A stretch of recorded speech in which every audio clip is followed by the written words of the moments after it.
Amen. Amen. Est-ce que nous sommes contents? Oui. Il nous faille être contents parce que c'est l'amour de Dieu qui nous met ici. Amen. Il n'y a pas de je suis capable. Il n'y a pas de je suis intelligent. Il n'y a pas j'ai été très organisé. Non. C'est la grâce de Dieu. Amen. Et nous devons remercier le Seigneur en tout temps. Parce que l'Éternel est bon. Il ne nous remet pas selon nos erreurs, nos fautes. Il est compatissant et lent à la colère. Il souhaite que tous parviennent à la repentance pour le salut des âmes. Amen. Et ce que le Seigneur veut que nous entendions ce matin, moi et vous, comme disait le pasteur, c'est que la religion tue Jésus-Christ, persécute ses disciples et les tue également. Amen. Et il y a beaucoup de textes, je vais me forcer à le réciter en donnant des références. Ce qu'on doit savoir, c'est que, c'est important de le savoir, c'est que ceux qui persécutent l'Église sont souvent des croyants. Le plus souvent les croyants. Amen. Et puis, si nous allons dans le livre de Luc chapitre 22, à partir du verset 2, ou Marc chapitre 14 et chapitre 11, nous comprenons que c'était la veille de la fête de Pâques. Les scribes, les principaux sacrificateurs, les docteurs de la loi et le souverain sacrificateur lui-même cherchaient le moyen d'accuser Jésus afin de le faire mourir. Nous comprenons? Ils accusaient le Seigneur Jésus afin de le faire mourir. Et ils l'ont fait, ils l'ont réussi. Puisque même Pilate le païen avait déclaré qu'il ne voyait rien en lui qui méritait la mort. Et cherchait moyen à le libérer. Mais les Juifs ont dit que son sang soit sur nous. Ce sont des croyants. Que son sang soit sur nous et sur nos enfants. Le Seigneur avait dit dans Luc chapitre 23, verset 31, « Si on a traité ainsi le bois vert, qu'en sera-t-il du bois sec ?» Le bois sec, ce sont les disciples. Le bois vert, c'est lui-même le Seigneur. Et si nous lisons dans Matthieu chapitre 5, il dit « Heureux serez-vous lorsqu'on parlera du mal de vous, lorsqu'on vous persécutera, lorsqu'on dira toutes sortes de mots contre vous. Réjouissez-vous et soyez dans l'allégresse, car c'est ainsi qu'on a traité les prophètes qui étaient avant vous. Votre récompense sera grande dans les cieux. » Amen. Donc, depuis les temps anciens, les gens n'aiment pas, dans le royaume de Dieu, je parle du royaume d'Israël, les gens n'aimaient pas celui qui donne les paroles directes de Dieu. Ça les dérange. On a vu ça au temps de Samuel. Amen. Ils ont dit, nous voulons un roi. On disait que c'était une manière de contourner la façon dont Samuel gérait le peuple. Il dit, nous voulons un roi, comme les autres. Il faut qu'on soit comme les autres. Et Samuel disait, l'Éternel n'est-il pas votre roi? Il était contre, lui seul contre tout le peuple, tout le pays.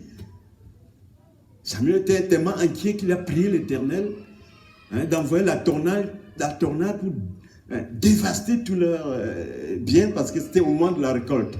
Pour leur faire retourner rien, ils n'ont pas changé. Ils ont signé que non. Qu'est-ce qu'a fait l'Éternel? L'Éternel a choisi quelqu'un qu'il voulait, qui le plaisait. C'est-à-dire Saül, n'est-ce pas? Saül était un homme fort, beau, élégant, digne de se présenter devant le peuple et de parler. Dès qu'on a vu vivre le roi, c'est lui le roi, voilà le roi. Et tout le monde était content.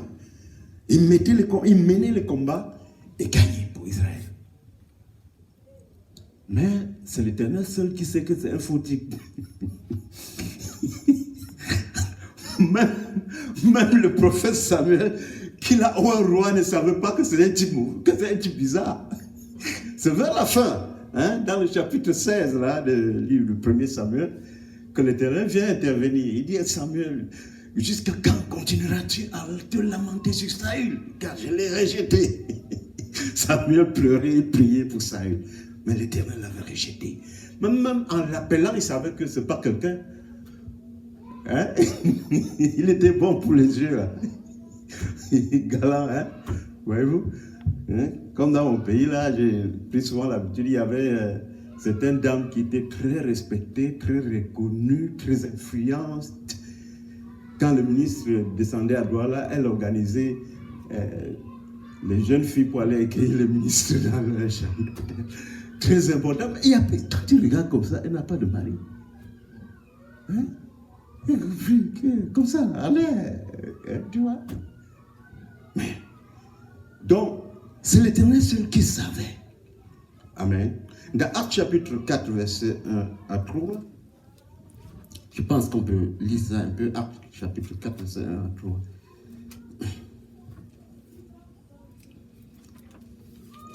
Frère, nous devons aller au ciel. On n'a pas d'autre choix, hein, de marcher derrière le Seigneur. J'ai fait des gaffes. Je ne peux pas. Seul, je ne peux pas être moi. Amen. Ah oui. Il ne faut pas cacher des gaffes. J'ai fait des gaffes, Seigneur. Je ne sais pas comment faire.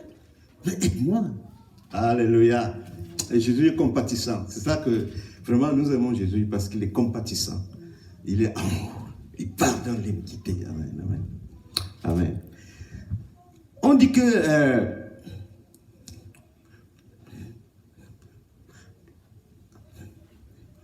Actes chapitre 4, verset 1, quelqu'un peut me lire ça, s'il vous plaît? Actes 4, 1. Tandis que Pierre et Jean parlaient au peuple, survinrent les sacrificateurs, le commandant du temple et les Sadducéens, mécontents de ce qu'ils enseignaient le peuple, et annonçaient en la personne de Jésus la résurrection des morts. Ils mirent les mains sur eux et ils les jetèrent en prison jusqu'au lendemain, car c'était déjà le soir. Amen. Tous nous comprenons. Ça, ce ne sont pas les soldats romains qui sont venus arrêter Pierre. Ce n'est pas Ponce Pilate qui a envoyé. Ce n'est même pas le gouverneur Hérode. Mais c'est le temple. Les croyants, les adorateurs de Dieu.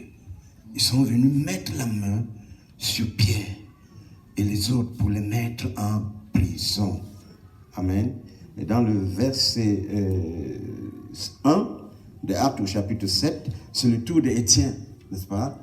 Étienne était rempli du Saint-Esprit, c'est quelqu'un qui était rempli du Saint-Esprit et parlait clairement. C'est un évangéliste. Il prêchait, il parle droit ce qu'il a dit, il disait clairement ce qu'il avait à dire. Et puis, ça énervait les gens. Toujours pas les soldats romains, toujours pas Hérode, mais non. Les principaux sacrificateurs, ils ont monté un coup pour amener Étienne. Et c'est au verset 1 du chapitre 7 que le souverain sacrificateur, lui-même le plus grand croyant, va dire maintenant, il t'est permis de parler pour ta défense.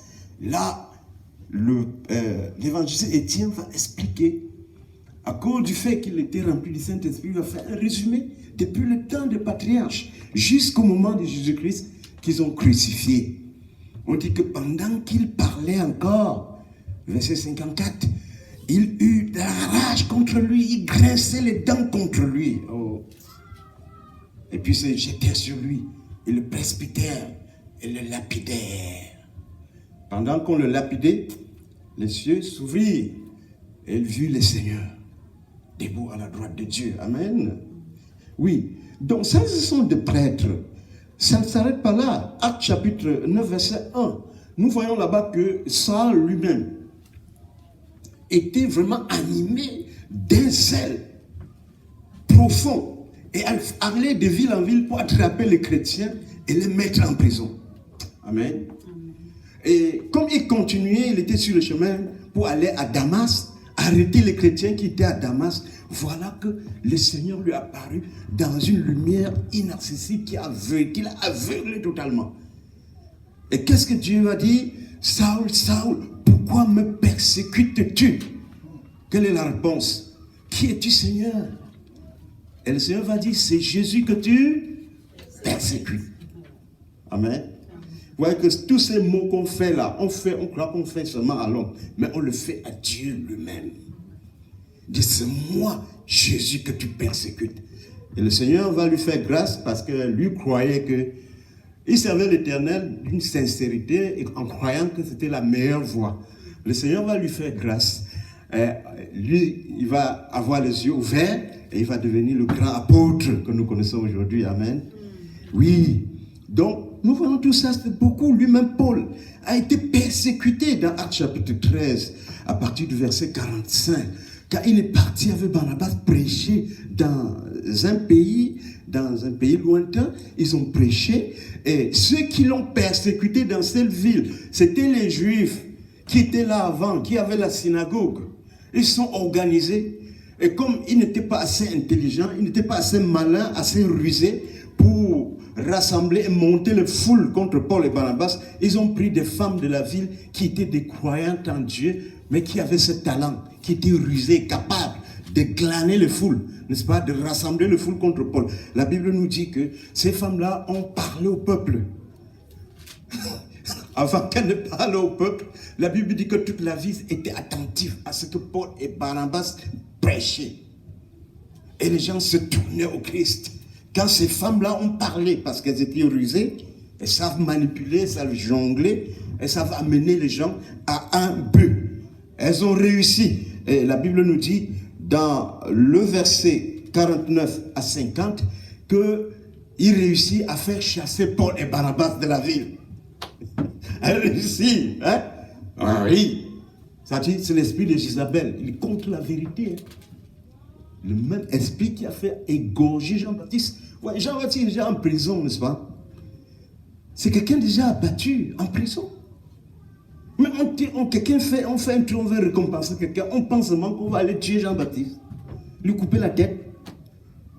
Ils se sucrent dans l'adultère, personne ne les dérange, non? Mais pourquoi alors on va aller tuer quelqu'un qui est déjà en prison? Ça dit la haine de la religion. Ça, c'est la religion. Servir Dieu sans Dieu, sans sa volonté, sans le comprendre, sans être en contact avec lui. On sert Dieu, on est bien organisé. Comme les principaux sacrificateurs, ils étaient bien organisés. Il y avait les docteurs de la loi, il y avait Anne et Caïphe, il y avait les scribes, il y avait les principaux du peuple qui partaient partout et suivaient ce que Jésus dit pour aller rapporter, n'est-ce pas, au souverain, que voilà ce qu'il dit. C'est un imposteur. C'est un imposteur. Il se prend pour Dieu. Tout le temps, on lui faisait des rapports. Tout le temps, on lui faisait des rapports. Parce que lui-même, il est très grand, il ne peut pas venir. Mais quand même, le souverain sacrificateur ne peut pas venir derrière Jésus. Non, il ne peut pas. Non. Même ces agents ne peuvent pas. On a envoyé les scribes. Suivez ce que Jésus dit. On dit que c'est un imposteur. Il se prend pour Dieu. Il a dit à un papa là, tes péchés te sont pardonnés. Est-ce qu'un homme peut pardonner le péché? Mais il a appelé le papa là, mon fils, tes péchés te sont pardonnés. On l'a accusé. Donc c'est pourquoi lorsqu'ils le prennent maintenant, le jour qu'il est devant le souverain sacrificateur, il lui pose une seule question. Parce que dans le Tanakh, dans les prophètes, dans tout ce qui est écrit, les psaumes, ils savent que le Messie doit venir. Et le Messie est l'être divin. C'est lui qui a la capacité de dire ce que Jésus est en train de dire là. Hein, de prononcer ce genre de mots. Quand il dit, votre père Abraham. Les Juifs se reculent comme ça, les scribes se reculent. Parce que lui-même, il est petit parmi les enfants d'Abraham. Il dit, votre père Abraham a désiré voir mes jours. On dit, hein? Qui toi? Donc, le souverain sacrificateur, on dit que maintenant, il se prend pour le Messie. Le souverain sacrificateur va lui dire, es-tu le Messie béni du Seigneur? C'est la seule question qu'on lui a posée. Et quand lui il dit, oui, tu l'as dit. Et désormais, vous verrez le Fils de l'homme debout à la droite de la majesté divine. Il dit, tu es donc le Fils de Dieu. Il a déchiré ses vêtements, ça c'est de quoi? Parce que c'était le plus grand péché. Ça ne parle d'adultère, ça ne parle d'idolâtrie. Ça veut dire qu'il se prend pour Dieu. Le Messie, c'est l'être divin.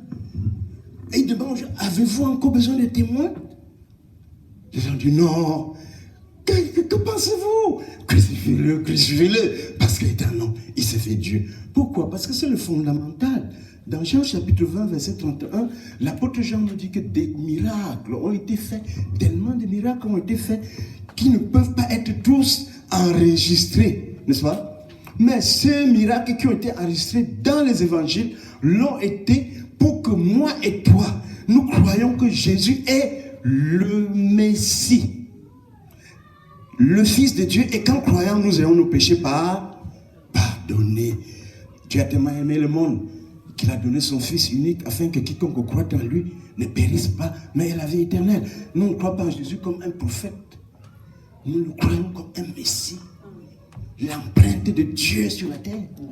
Et c'est-à-dire quand il parle, c'est quoi le soleil? Ça a déchiré ses vêtements. Non, c'est pas possible. Ça veut dire que moi-même je dois me renverser devant toi. Mais oui, c'était ça. C'est pourquoi il a déchiré ses vêtements, qui ne sont pas les vêtements à lui. Ce n'est pas comme ma veste là. C'est le vêtement sarce de cou, saint, décrit par l'Éternel à Moïse. Il a déchiré ça. Parce qu'il dit qu'il se fait Dieu. N'est-ce pas?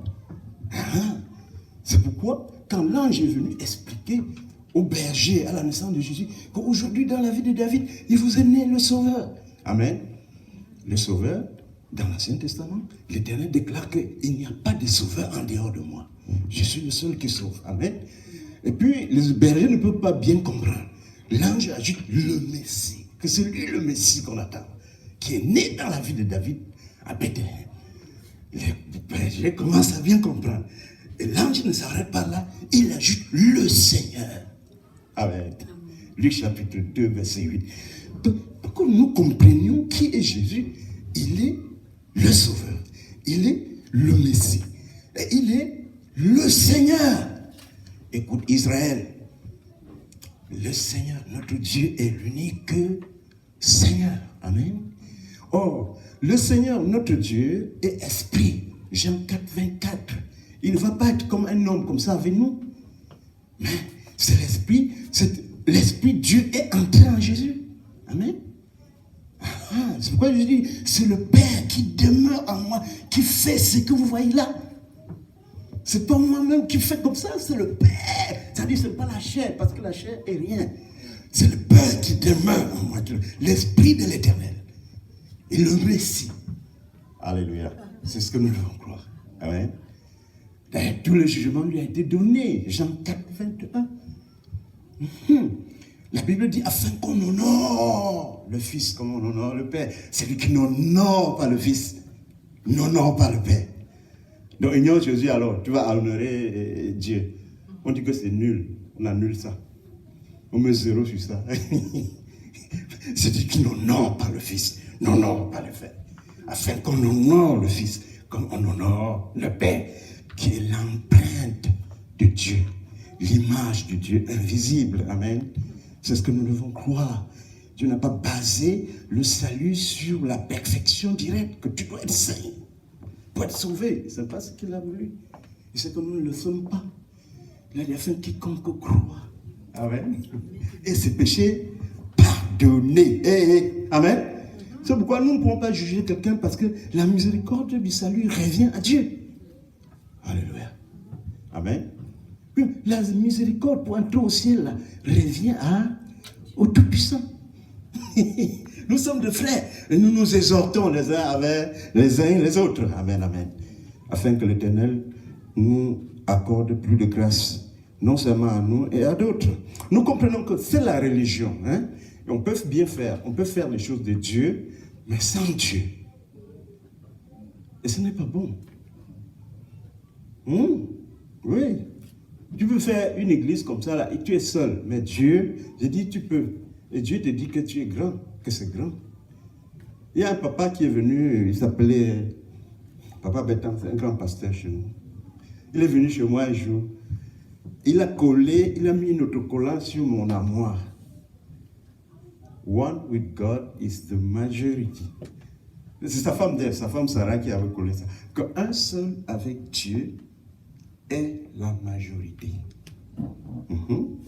Quand vous voyez là, dans la Bible, j'ai entendu notre pasteur qui expliquait dans la semaine que même Jean-Baptiste, il n'avait pas de pupitre. Il n'avait pas beaucoup de gens qui le suivaient.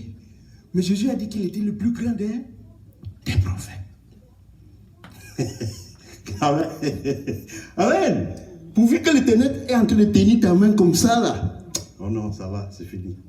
Et c'est pourquoi le père, le papa Simeon là, qui était vieux, le vieillard à Jérusalem, quand on a mené le petit au temple, le petit enfant Jésus, pour faire ce qu'on donnait la loi à l'égard des nouveaux-nés, il a pris l'enfant dans sa main, dit Seigneur, maintenant tu peux me laisser mourir en paix, car mes yeux ont vu le salut que tu as préparé devant tous les peuples, lumière pour éclairer les nations et la gloire d'Israël, ton peuple. Amen. Il était fier, je peux mourir maintenant. Oui, c'est une grande foi. Hein? Seigneur, tu peux me laisser mourir. Parce que tiens le salut entre mes mains. Amen. Le salut là, c'est Jésus. Alléluia. Jésus le bon. Jésus qui n'a pas un autre intérêt que vraiment, il cherche que notre intérêt, notre vie éternelle. Le salut. Amen. Donc maintenant, la situation est que le diable fait tout pour éloigner les gens de Dieu. N'est-ce pas? Il y a beaucoup de mouvements, beaucoup d'organisations qui agissent au nom de Dieu, mais qui ne sont pas là pour les mêmes objectifs que Jésus. Voyez-vous? Donc quand tu veux insister trop sur l'affaire de Jésus sauvé là, ça les dérange. Hein? Ça les dérange. Ils n'aiment pas. Tu veux insister sur certains aspects, ça les dérange. Ils ne sont pas contents. Et beaucoup le font pas par ignorance. Non. Ils savent bien que ce que tu fais est vrai. Mais ils ne veulent pas. Parce que le salut des personnes qui viennent là-bas n'est pas leur priorité. La priorité se trouve ailleurs. Et voilà. Donc c'est pourquoi toi tu dois marcher dans la lumière du Seigneur. Je dois marcher dans la lumière du Seigneur. Savoir que ces choses existent. L'apôtre Paul lui-même a été persécuté. On l'a fouetté 40 coups moins 1, 5 fois. On l'a lapidé 3 fois. Hein? C'est un gens croyants, hein? C'est des croyants, non? Ils ont dit que nous n'allons plus manger et boire. Nous rentrons en jeûne jusqu'à ce qu'on ait tué Paul. Qu'est-ce que Paul a fait? C'est un peu l'histoire que j'avais eue. Il y avait un truc au pays. Jusqu'à il y a un moment qu'on appelle un endroit là. Elle m'appelle. Elle me dit que on dit, il a. Je regarde partout, je ne vois rien. On regarde partout, on ne voit rien. Tu as parlé à leur fille? Non. Tu as parlé à leur femme? Non. Tu es dans leur affaire de l'argent? Non. Mais c'est quoi alors? Tu restes tranquille. Quand on regarde Paul, on l'accuse, on le lapide, on dit qu'il a fait quoi? Tu regardes bien, mais tu ne vois rien ce qu'il a fait. De la même manière, pour Jésus. Paul Pilate dit que lui aussi, lui-même, il ne voit rien qu'il a fait. On dit, hey, il va mourir. Ponce Pilate, le païen. J'étais dans une église ici. Puisque le Seigneur m'a donné une révélation, j'avais pour mission d'expliquer pour qu'ils comprennent. Alors les gens étaient fâchés. Après le culte, ils s'asseyent, ils me posent tout genre de questions bizarres. Pourquoi, monter, descendre. Moi, je me suis dit, je ne comprenais rien. Quand j'arrive chez moi, je dors. La nuit, le Seigneur Jésus revient. J'avais peur. Je craignais qu'il venait me reprocher. Parce que les gens ont tout reproché dans la journée. J'avais peur dans le rêve. Quand il revient maintenant, nous rentrons dans l'église, la même église. Il y avait les gens, ils étaient pleins dedans. Ce n'était plus seulement le nom qui était là. J'avais peur. Je pensais qu'il allait prononcer des choses contre moi. Parce que tout le monde m'accuse, non? Et puis Jésus, il m'a dit que tu leur as parlé parce que ton motif était qu'ils retournent vers moi pour le salut, la vie éternelle. Ils n'ont pas accepté parce qu'ils ne m'aiment pas. Voilà, ils ne sont pas à moi. Et il m'a dit, ne viens plus ici. Dans l'église, il dit, ne viens plus ici. Je me suis réveillé. Ne viens plus. Jésus, il m'a dit, ne viens plus. Ne viens plus. Je ne viens plus. Après, ma maman m'a envoyé un message. Non, je ne peux pas. Ça dit que je ne viens pas. Je ne viens pas. Amen. Oui. Une fois passé, tu sais, quand j'ai voyagé au pays l'autre fois, le Seigneur fait que quand j'arrive au pays, à Douala, il y a le plus grand pasteur de l'église et son numéro 2 viennent à Bonapriso dans mon ancienne assemblée là où j'étais. Donc, je n'ai qu'un dimanche pour aller à l'église. Et je suis entré, je passe au marché central entre-temps pour évangéliser. Je trouve un frère, non, il faut que je vienne demain. Viens. Ça renforce mon idée d'aller et j'y vais le matin. Demain matin, j'arrive. Les gens sont partout, ils crient. Oh, tu dis ceci, tu ne vis même pas. Où sont les dollars? J'attendais que les gens me disent que mais ce que nous avons entendu là, ce que le Seigneur t'a montré là, parle-nous de ça. Personne ne parle de ça. Donc, mais les grands pasteurs sont là. À la fin, j'ai pris du temps. Ça a duré parce qu'il recevait les gens. J'ai expliqué au plus grand pasteur. Pasteur Mathieu, il est là. Or, son adjoint, c'est le pasteur Fognon. C'est mon pasteur. Nous deux, quand j'étais à Douala, c'est moi qui l'a pris. On est allé acheter un terrain pour construire une église à 10. Moi. Parce que je lui disais, on ne peut plus continuer à adorer dans l'école primaire. Non. Il dit, qu'est-ce que tu veux? Il contrôle là, je dois aller. Finalement, on est allé ensemble à deux. Il était content. Il me disait que, tu vois, toi à Yaoundé, je n'aime pas que demain j'entends que tu as affecté à Yaoundé. J'ai dit, non. Mais tu sais que je dois voyager, non? Donc, j'ai expliqué ça au pasteur. Vous imaginez, je vais à Douala, je dois aller à l'église un seul dimanche. Je trouve le responsable de l'église qui ne demeure pas à Douala normalement, avec d'autres pasteurs pleins là-bas. C'est là où j'ai expliqué aussi à eux.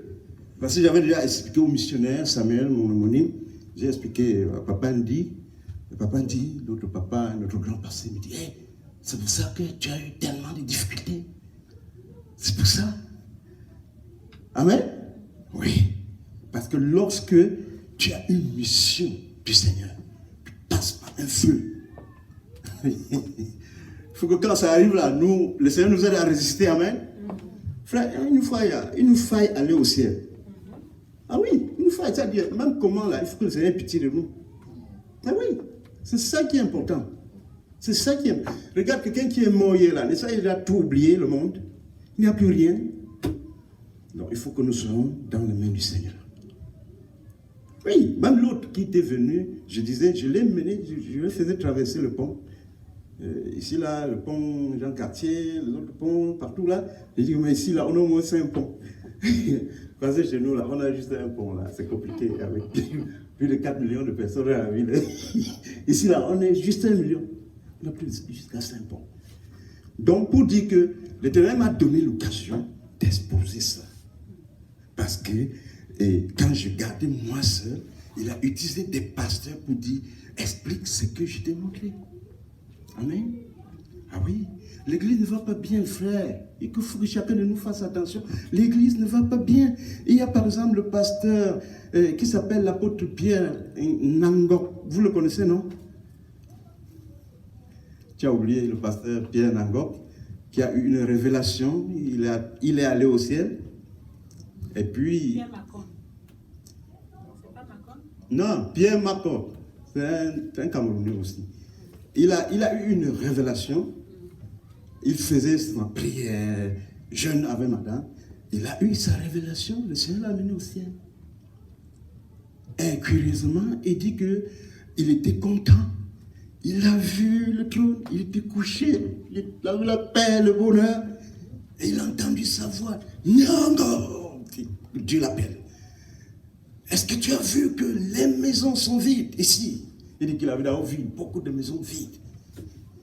Il dit que cela signifie que nous sommes prêts. Tout est prêt ici, mais il n'y a pas de gens qui vont entrer dans cette maison-là. Il dit qu'il tremblait. Et le Seigneur lui dit que si je venais aujourd'hui sur la terre pour prendre des gens, très peu de gens seront sauvés, en commençant par ton église. Il dit que très peu de gens seront sauvés. Parce que, l'une des raisons qu'il donne, il dit que parce que vous avez enseigné le monde, les possessions du monde aux gens, au lieu de conduire les gens vers moi. Tu vas voyager, tu vas voir le passeport, tu vas te marier, tu vas avoir un travail, tu vas avoir la maison. Au lieu de conduire les gens au Seigneur Jésus, qui a un plan pour chacun. Amen. Quand j'étais à Douala, je n'avais pas le plan de venir au Canada. Oh, j'ai eu la grâce que le Seigneur, peut-être ce que je faisais là un peu plus, quand j'évangélise encore là, il est venu me dire, regarde, quelqu'un va venir te parler de l'immigration au Canada. Enfin, il disait de l'immigration, il faut le faire. Parce que les choses ne vont pas vite changer ici, là. Tu iras, tu vas prêcher ma parole là-bas. Mais ça, c'est le plan de l'Éternel. Parce qu'il a un plan pour son enfant, n'est-ce pas? Je prends mes choses particulières pour que les gens puissent comprendre. Dieu a un plan pour chacun. Si nous, on se rapproche de Jésus, là, il va nous montrer un plan. Ce n'est pas pour rien que vous pouvez voir quelqu'un travailler à un poste de travail. Il est là pendant longtemps. Ça peut être un commis de l'État, ça peut être n'importe qui, un agent de l'État ou n'importe qui. Il travaille longtemps et les gens, il fait du travail, les gens sont contents, même s'il n'est pas chrétien. C'est quelque chose qui lui a été donné par Dieu. Parce que la Bible dit que tout a été fait par lui et pour lui, autorité, pouvoir, domination, tout, c'est par lui. Donc Dieu établit les choses. Amen. Nous proposons et Dieu dispose. Parfois, nos volontés sont différentes de la volonté du Très-Haut. Mais comment on peut savoir la volonté du Très-Haut? Quand on s'approche du Seigneur. Amen. Amen. Parfois, tu peux être avec quelqu'un que tu ne connais pas, que c'est un traître. C'est un grand traître. Je travaille quelque part au Canada. Et il y a un endroit, c'est des choses très précieuses. Il y a un endroit que tu ne peux pas entrer sans porter certains équipements sur toi. Et puis, il y avait fabriqué des trucs très sophistiqués, des plaques imprimantes avec même de l'or. On me dit, attention, ça coûte $70 000. Des petits trucs comme ça. Fais attention, ce qui brille ici, là, c'est l'or. Donc, pour entrer dans un certain endroit, tu dois porter certains équipements. Mais j'ai travaillé bien, mais j'ai oublié un jour de porter l'équipement. Mais en y allant, j'avais eu déjà un rêve que la dame qui rit et sourit et contente là, et te salue là, elle est très dangereuse, méfie-toi. Donc, je vais là-bas, j'entre dans ce département. Mon chef qui était nigérien, c'est un Nigérien qui vient du Nigeria. Il me dit, Samy, comment tu peux arriver ici sans porter des équipements sur toi? Je me dis, la femme là t'a vu, la femme là t'a vu. Je dis non. Il dit, méfie-toi, si elle te voit, elle est très dangereuse. Vous comprenez? Mais le Seigneur m'avait déjà dit de me méfier d'elle. Amen. Pour dire que même certaines choses, parfois, il peut ne pas te parler, mais lui-même, il organise, il te met à la bonne place, n'est-ce pas? Parce qu'il est le Père. Mais nous devons nous approcher plus de l'Éternel. Amen. On a plus toujours qu'à gagner en s'approchant plus de l'Éternel. Amen. Tu as des enfants. Nous avons des enfants. C'est en approchant de l'Éternel que parfois, il peut nous dire, attention, celui-là. Tu commences à intercéder. N'est-ce pas? Oui. Or, la Bible nous apprend, dans Romains au chapitre 8, que Dieu est esprit. Amen. Dieu est esprit, nous avons nos tendances à la chair parce que nous avons mangé les fruits. Nous aimons les choses de la chair. L'homme aime, c'est la nature humaine. L'appétit vient en mangeant, il aime les choses de la chair. Mais Dieu est esprit. C'est pourquoi des fois, nous cherchons l'Éternel dans les jeûnes et prières, on s'abstient. Télévision ou manger ou boire, on se retire. Parfois, on cherche l'Éternel. Amen. Parce qu'il est esprit. Or, l'affection aux choses de la chair, c'est quoi? C'est l'inimitié contre Dieu. L'affection aux choses de l'esprit, c'est n'est-ce pas, l'approche de la vie. Et alors que le contraire, c'est la mort. C'est l'inimitié contre Dieu. Pourquoi? Parce que Dieu est esprit. Nous avons mangé les fruits et nous avons une tendance charnelle. Et nous vivons sur la terre. Et Dieu est omniprésent. Parfois, on ne sent pas Dieu. Parce que nous sommes plus dans les affaires matérielles. Mettons ça comme ça, hein? Les affaires physiques, matérielles. C'est pourquoi le Seigneur disait à l'apôtre Nangok qu'on a amené le cœur des gens aux choses de la terre. Ta percé, ton étoile brille. Ça, c'est l'étoile sur la terre. Hein? Ce n'est pas l'étoile pour que tu ailles comme ça, là. Tu prêches même au Premier ministre. Hein? Comment j'ai prêché au doyen, à un doyen à l'université, j'étais content. Hein? Pourquoi? Parce qu'il m'a dit que Sam, crois-moi, il m'a dit tu t'appelles qui? J'ai dit Samuel, il dit Samuel, crois-moi, je vais lire tout ce papier-ci. C'est-à-dire que les gens venaient prendre le doctorat sous son contrôle, celui qui coiffait tout là-bas, les jours-là. Hein? Le doctorat maîtrise, il était au-dessus. Il était au-dessus. J'ai vu les musulmans. Oh, vraiment, j'ai vu les musulmans venir prendre le doctorat avec toujours leur machin là. Couvert complètement. Le Seigneur va nous foutre. Il dit les musulmans, il fait pour le doctorat. Couvert complètement. Il dit, ah! Donc après, il marchait comme ça, il saluait les gens partout. J'ai dit, monsieur le doyen, on ne va pas oublier le plus important. Il dit, quoi? J'ai dit, mais ça. Il commence à lire le titre du papier. Là. Il lit. Puis paragraphe, il lit. Dit, tu t'appelles Kelly Samuel? Il dit, crois-moi Samuel, je vais lire ça. Donc le toit de quelqu'un doit briller pour qu'il soit comme Étienne, il prêche l'évangile. Amen. Comme Philippe, il prêche l'évangile. Il trouve l'unique Éthiopien. Il dit, il lui explique le salut. Alléluia. Parce que dans Luc chapitre 9, verset 60, Jésus disait à quelqu'un, laisse les morts enterrer les morts, va annoncer le royaume des cieux. Parce que lorsque tu parles de Jésus à quelqu'un, s'il prie, Jésus peut se révéler à lui. Jésus peut lui faire une promotion physique même. Il devient, c'est pour ça que c'était très important. Pourquoi Jésus le dit à quelqu'un qui vient de perdre son papa? Pour que tous nous comprenions que c'est la priorité des priorités. Va annoncer le royaume des cieux. Quelqu'un qui a perdu son père, il voulait d'abord aller ensevelir son papa. Or, comme Jésus connaît tout, il savait que ce père-là, même là, il va en enfer. Tous ces gens qui sont là autour de lui, là, sont les gens de l'enfer. Il croit à lui. Il dit qu'il laisse les morts, enterrer les morts, mais va annoncer le royaume des cieux. Amen. Parce que le royaume des cieux, la vie éternelle, c'est ça qui est important. Amen.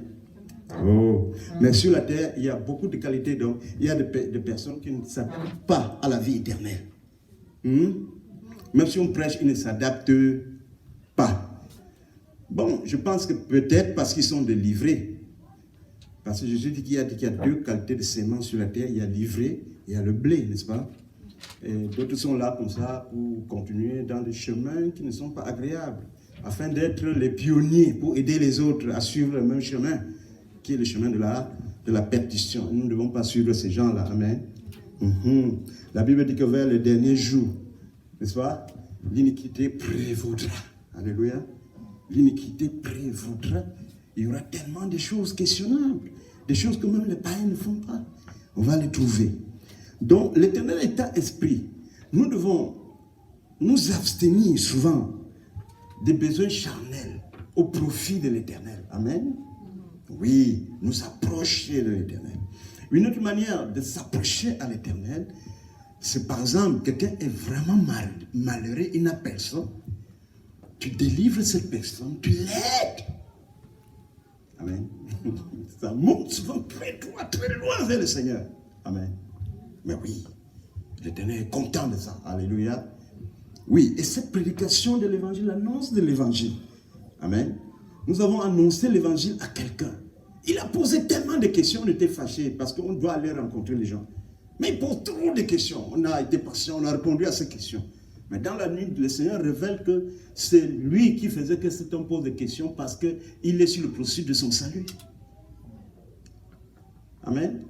Or, la prédication de l'évangile ne veut pas dire que tu as prêché, les gens vont changer. il y en a qui, quelques-uns vont changer. Hein? On a fait l'expérience hier. 1, 2, 3, 4, 5, 6, 7, 8 personnes. C'est-à-dire, tu trouves les gens comme ça? Voici la parole de Dieu, ou bien, the name of Jesus with you. Prends toujours le nom de Jésus avec toi. Il dit, oh, tu lui donnes le papier. On a compté 8, c'est-à-dire depuis le début, jusqu'à 8 personnes ont pris toujours, sans refuser. Il dit que 1, 2, 3, 4, 5, 6, 7, 8 ont pris sans refuser. C'est la 9e personne qui a refusé. En allant à 15, il y avait 3 qui ont refusé. Bon, disons que c'est la situation inverse, qu'il n'y a que 3 qui prennent sur 15. 12 refusent. Est-ce que, à cause de 3 là, on ne va pas prêcher l'évangile? Même s'il n'y a que 1, on ne va pas prêcher l'évangile. Parce que Jésus dit, allez annoncer la parole, le royaume des cieux. Amen. Parce que Jésus a besoin que les gens le connaissent et qu'ils puissent se repentir pour être sauvés. Amen.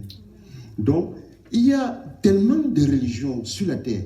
Lorsque l'apôtre, je citais l'apôtre Pierre Nyangok, parce que beaucoup de choses qu'il raconte, c'est la même chose que j'ai expérimenté. Quand il dit qu'aux premières fois que l'Éternel l'a enlevé, c'était une vitesse extraordinaire. C'est ce que j'ai expérimenté. La deuxième fois, une autre fois, c'est un clin d'œil, tu te retrouves au ciel. C'est tout ce que Jésus fait. Oui. Entrez par la porte par la porte du sud, et il y a 12 portes. On pose la question, mais comment tu sais qu'il y a 12 portes? Même si ce n'est pas écrit, on ne sait pas comment tu sais, mais tu sais qu'il y a 12 portes. Une porte sur le bois, tu passes une. Et puis lui, quand il explique que tu ne pars pas comme un marchand, tu pars comme la fusée. C'est ça que j'ai vécu. Amen. Et ce qui est très intéressant, c'est que ce que Dieu lui a dit, lui dit qu'au trop 1% des gens vont entrer au ciel. Ça, c'est l'apôtre Niago, vous pouvez le voir sur Internet. 1%. Le pasteur Benéhine disait que pour lui, il pense qu'au trop 20% des pasteurs et chrétiens vont entrer au ciel. Mais l'apôtre Niago dit qu'au trop 1%, que lui croit que, et qu'on lui a dit que même dans sa propre église là, Jésus lui a dit que. Et quand il me parlait, c'est comme si je n'avais pas compris très bien mon travail depuis. C'est-à-dire, il m'a interpellé de la façon comme si je n'avais pas bien compris ce que je dois faire. Et j'avais peur, le jour qui me parlait, et je croyais que ça allait arriver dans le mois qui suit. Après, je réfléchis, madame, quand il me dit d'annoncer aux gens, ça veut dire qu'il va quand même m'accorder le temps. Il y a plein de gens. J'ai commencé à comprendre que c'est une histoire qui va prendre quand même du temps. Que le Seigneur est en train de pleurer, que s'il venait maintenant, très peu de gens vont monter avec lui. Ça, c'est l'essentiel. Que quelqu'un monte avec le Seigneur, il n'y a plus rien d'autre. Amen. Mais oui, c'est pourquoi il fait que les gens quittent leur travail, ils changent quelqu'un de destin, le Seigneur l'enlève, il est obligé d'annoncer l'évangile. Parce que c'est important pour lui. Donc tu ne peux pas dire que je suis chrétien, tu t'assois quelque part, jour après jour. Comme j'ai trouvé un ami là, il est allé garer la voiture, il est sur le volant comme ça, 4 heures de temps, on est en train de tisser les cheveux de sa femme. Et Jésus me disait qu'il manquait les gens qui doivent m'aider pour propager la nouvelle. Pour propager la nouvelle. Je vois beaucoup de gens. Oh, j'ai déjà reçu. I already get it. Thank you, God bless you. J'ai déjà reçu ça. Un autre a pris le traité, il est parti. Avec les bics, il a écrit ses remarques entre lignes. Il m'attendait à rideau. Quand je suis arrivé, il m'a dit viens. On s'est assis. Il m'a posé un tas de questions. Beaucoup de questions. Amen. Si tu veux que Jésus, si tu as compris l'essentiel pour Jésus, c'est le salut de l'âme. C'est quoi? Le salut de l'âme. Ça passe par l'annonce du royaume des cieux. Et il n'y a pas un autre chemin. C'est lui, Jésus, le chemin, la vérité et la vie. Lui ne vient au Père que par lui. Après la terre, on va aller quelque part. soit en haut avec le Seigneur, soit en suivant le chemin du mal.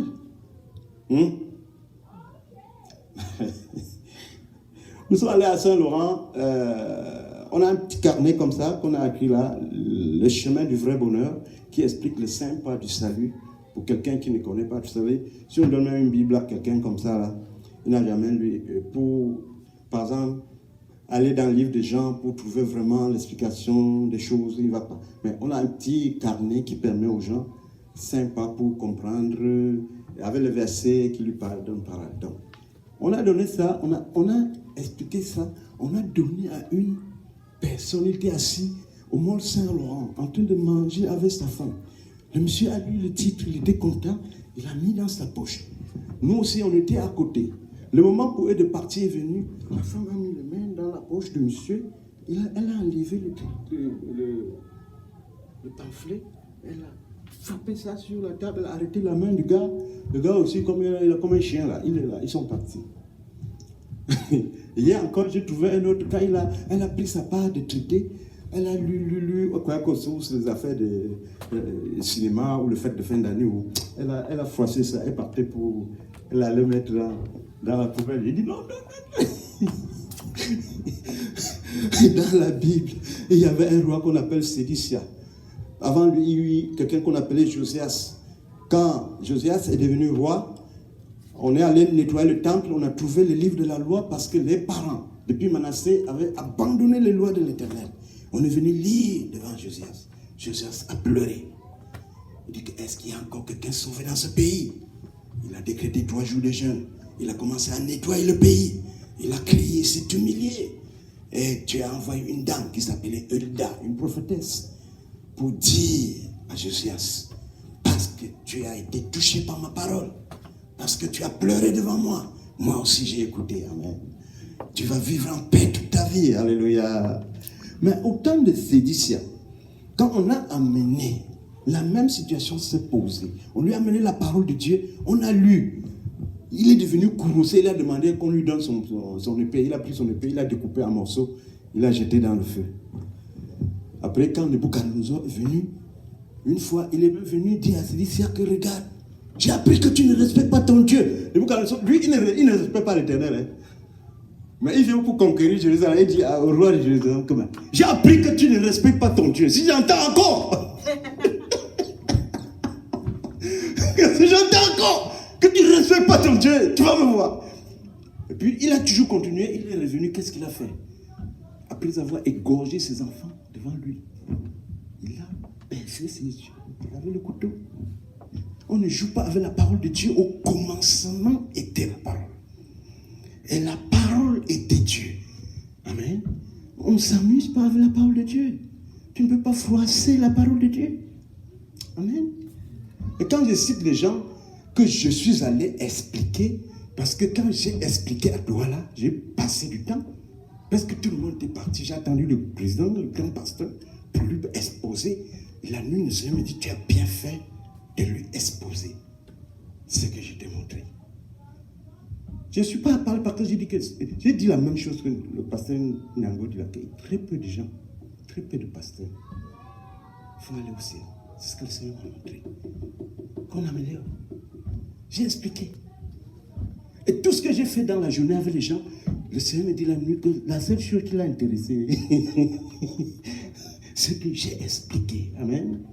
Ah, mais Dieu est bon. Quand tu entends la parole de Dieu, ton cœur tremble, tu t'humilies. Dieu revient. Amen. Il oublie les charges. Alléluia. Ce n'est pas comme le juge de la terre. Il oublie les charges. Dieu abandonne les charges. Charge abandonnée. Dieu a quitté. Amen. Oh Seigneur, merci. Tu es bon. Donc nous devons faire ça, frère. Soyons servants et servantes du Seigneur. Amen. Et ce n'est pas juste Nyango. Ce n'est pas juste moi. Il y a une dame qu'on appelle Angelica Zambrano de l'Équateur. Une jeune fille qui a vu tellement de choses et a relaté. Il y a une petite fille qui avait 10 ans en Europe, je crois en Belgique ou en France. Ça doit être en France. Elle s'appelle Neftali. Quand j'ai regardé la dernière fois, elle avait plus de 500 000 vues. Une fille de 10 ans, 500 000 vues. Pourquoi? Parce que un samedi, elle est restait endormie très longtemps. Sa mère, on ne savait pas qu'est-ce qui lui arrive. Après, quand elle se réveille, elle étonne les gens. Elle parle du livre de l'Apocalypse. Elle dit que Jésus était venu. On dit, on regarde, tout le monde regarde comme ça. Que Jésus est venu. Nous sommes allés dans notre église, maman. Il y a peu de gens qui appartiennent à Jésus dans notre église. Mais elle m'a dit de ne pas citer le nom des gens. En fait, elle disait qu'elle ne cite pas le nom des gens. Elle dit qu'il y a peu de gens qui appartiennent à Jésus. On a fait une réunion, la fille a expliqué. Une petite fille, 10 ans. Amen. Elle a utilisé tous les moyens pour réveiller les gens. Mais parce que les gens ont d'autres intérêts dans l'église. Par exemple, quand je cause avec des pasteurs, je rencontre beaucoup de pasteurs. Est-ce que vous êtes au courant du témoignage du pasteur Bénédicte? Oui, on connaît, tous les pasteurs connaissent ça. Que le pasteur est allé en Afrique du Sud quand il était gravement malade, on l'opérait. Son âme est montée vers le ciel et il a vu que peu de gens entraient au ciel lui-même. Il n'y allait pas. Dieu a dit, je te donne une deuxième chance. Et l'a fait réveiller. C'est là où il est sorti du coma. Et Dieu a dit, va expliquer aux autres. Et toujours l'un de mes grands pasteurs qui est venu ici, il m'avait parlé du cas d'un grand pasteur au Ghana. Donc, frère, on doit prendre ça au sérieux. Amen. Je l'aime. Dis, Seigneur, ne m'abandonne pas. Aide-moi, ouvre mes yeux. J'ai même les enfants. C'est important que Dieu nous aide à cela. Amen. C'est très important. Quand tu as une vision, moi, la première vision que j'ai vue, je voyais des grands pasteurs, c'était mélangé, des prêtres, des évêques qui allaient en enfer. Je n'en croyais pas. Je n'en croyais pas, mes yeux. Des grands pasteurs, des prêtres, des gens bien qui allaient en enfer. Donc, nous devons prier que la grâce de Dieu nous aide, que nous puissions, n'est-ce pas, chercher le Seigneur de tout notre cœur et trouver Jésus, parce que c'est lui la vie. On ne peut pas aller au-delà de lui. Déjà, il y a certaines choses que les gens ne comprennent pas. Et je vais prendre juste quelques minutes pour expliquer ça. Regardez Abraham. Abraham, pour avoir Isaac, il a manqué l'enfant, non? Jusqu'à quel âge? 90 ans, non? Hein? Un père qui travaille, qui a des employés, qui a tout 90 ans. Pour avoir un enfant, Anne, pour avoir Samuel, elle a passé toutes ces années, on se moquait d'elle, elle n'a pas d'enfant. Et quand Samuel vient, Samuel est qui? Il sera juge en Israël pendant 40 ans, administrateur, prophète, 40 ans, sacrificateur. Il ne fait rien. Ça dit dans Jérémie 15, Dieu le recommande. Est-ce que vous comprenez? Regarde, tu ne peux pas dire que parce que tu n'es pas heureux avec ton mari, ça ne va pas. Non, Dieu sait qu'il doit avoir ça et que tu dois supporter. Hein? Est-ce que tu comprends? Oh non!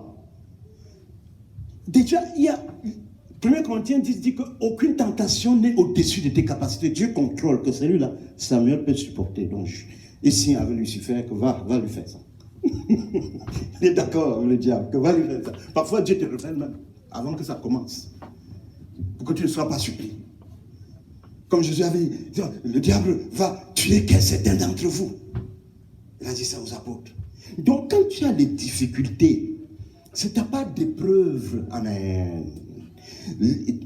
1 Timothée, 2 Timothée chapitre 2, porte donc ta part de souffrance comme un bon soldat de Jésus-Christ. Que le Seigneur nous aide à se résister aux tentations, amen. Oui, pour être à la fin, que le Seigneur dise que bien fait, fidèle servante du Seigneur. Bien fait, fidèle servante du Seigneur. Amen. C'est pas la grâce de Dieu, pardon, ils sont adultes. Ils ne sont pas comme les gens là, ils sont là, d'autres à cause de la cigarette, ça ne marche pas à cause. L'autre dit que c'est l'orgasme, il change de mari. Ça, c'est l'enfer. C'est livré. C'est livré. Tu dois braver comme Sarah bravait jusqu'à sa servante se moquer d'elle. La servante de Sarah se moquait d'elle. Hein. L'a insultée. Ça l'a énervé. Elle pouvait se pendre, elle pouvait se tuer. Ça l'a énervé. C'est pourquoi elle a dit à Abraham de la mettre dehors. Oh, c'est elle qui a mis la servante là. Hein. Donc, elle a supporté. Tu dois supporter ta part. Porte donc ta part de souffrance comme un bon soldat de Jésus-Christ, car tout est sous le contrôle de notre Dieu. Amen. Oui, que la paix du Seigneur nous soutienne, que l'Éternel nous accompagne, qu'il nous fortifie pour que nous puissions finir comme des vainqueurs. Au nom de Jésus. Amen.